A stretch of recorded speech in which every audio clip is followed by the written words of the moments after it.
നമസ്കാരം, എല്ലാവർക്കും പുതിയൊരു വീഡിയോയിലേക്ക് സ്വാഗതം. നമ്മളിന്ന് പറയാൻ പോകുന്നത് ഏകദേശം ഒരാഴ്ച മുന്നേ OTT റിലീസ് ചെയ്ത ഒരു സിനിമയുടെ വിശേഷമാണ്. സിനിമയുടെ പേര് ലവ്ലി. 2 മണിക്കൂർ 5 മിനിറ്റ് മാത്രം ദൈർഘ്യമുള്ള സിനിമയാണ്. ഏകദേശം ഒരു മാസത്തിന് മുന്നേ തിയേറ്ററിൽ ഇറങ്ങി എന്നാൽ വലിയ വിജയമൊന്നുമായി മാറാത്ത ഒരു സിനിമയാണ്. മാത്യു തോമസ് ആണ് കേന്ദ്ര കഥാപാത്രത്തെ അവതരിപ്പിക്കുന്നത്. മാത്യുവിനോടൊപ്പം ഒരു ഈച്ചയാണ് ഇതിനകത്ത് ഒരു സെൻട്രൽ ക്യാരക്ടർ. സിംഗർ ശിവാംഗിയാണ് അതിനെ ഡബ് ചെയ്തിരിക്കുന്നത്. ദിലീഷ് നായരാണ് സിനിമ സംവിധാനം ചെയ്യുന്നത്. ആഷിഖ് അബുവാണ് ക്യാമറ. മ്യൂസിക് വിഷ്ണു വിജയും പിന്നെ വിജി ബാലു, ഇവർ രണ്ടുപേരുടെയാണ്.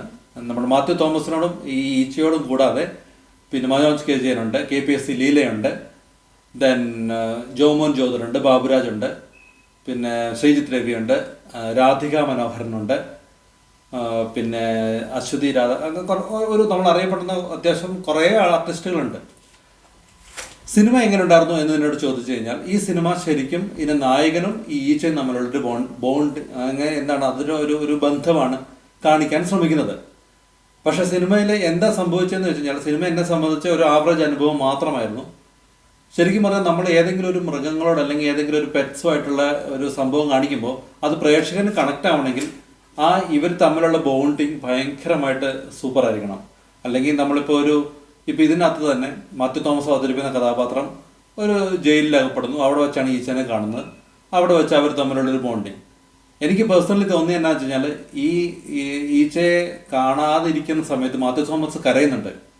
അത് നമുക്ക് ഫീൽ ചെയ്യില്ല. ആ കരച്ചിൽ മാത്യു മാത്രം കരയുന്നു, നമുക്ക് അതിനനുസരിച്ച് ഫീൽ ചെയ്യണ്ടേ.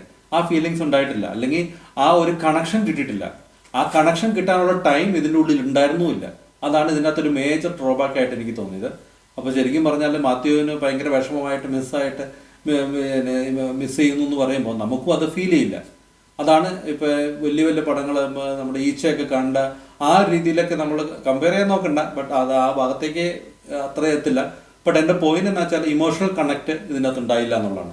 എനിക്ക് പിന്നെ അവസാനം ഈ ഈച്ചനെ അടിച്ചു കൊല്ലാനായിട്ട് ഒരു വില്ലൻ പോലൊരു കഥാപാത്രം വരുന്ന സമയത്താണ് എന്താ ചാവാൻ പോകാനുള്ളതെന്ന് തോന്നിക്കഴിഞ്ഞപ്പോൾ ഒരു വിഷമം, ആ ഒരു ഇമോഷണൽ കണക്ട് മാത്രമേ കിട്ടിയുള്ളൂ. അല്ലാതെ നമ്മൾ ഈ പറഞ്ഞ സിനിമയിൽ മൊത്തത്തിൽ കൊണ്ടുവരാൻ ശ്രമിക്കുന്ന ഇമോഷണൽ കണക്ട് ആ സിനിമയിൽ ഒട്ടും തന്നെ ഉണ്ടായിരുന്നില്ല.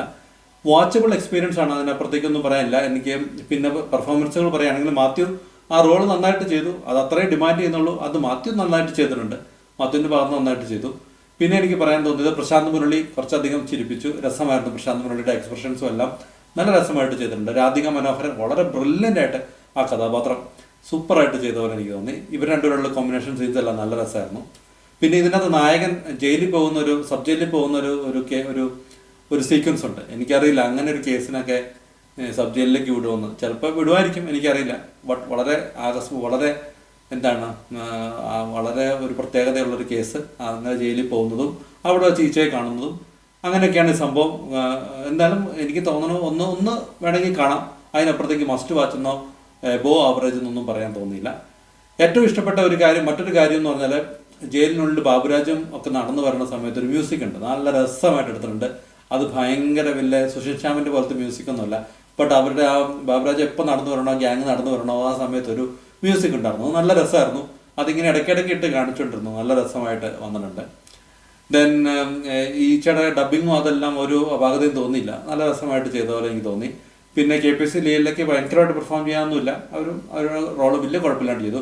Manoj KJ was okay. അങ്ങനെ ഭയങ്കരമായിട്ട് പെർഫോം ചെയ്യാനൊന്നുമില്ല. ഏറ്റവും നന്നായിട്ട് ചെയ്യാനുള്ളത് എനിക്ക് തോന്നുന്നു പ്രശാന്ത് മുരളിയുടെ ആ ക്യാരക്ടർ, ആ ഒരു സീക്വൻസുകളെല്ലാം വളരെ മനോഹരമായിരുന്നു. ഇനി മാത്യുവിന് ചെയ്യാനുള്ള റോളും മാത്യു വൃത്തിയായിട്ട് ചെയ്തു. പക്ഷേ ഇതിനപ്പുറത്തേക്ക് മാത്യുവിന് ചെയ്യാനൊന്നും ഈ സ്ക്രിപ്റ്റിൽ ഉണ്ടായിരുന്നില്ല എന്നുള്ളതാണ് പ്രോബ്ലം.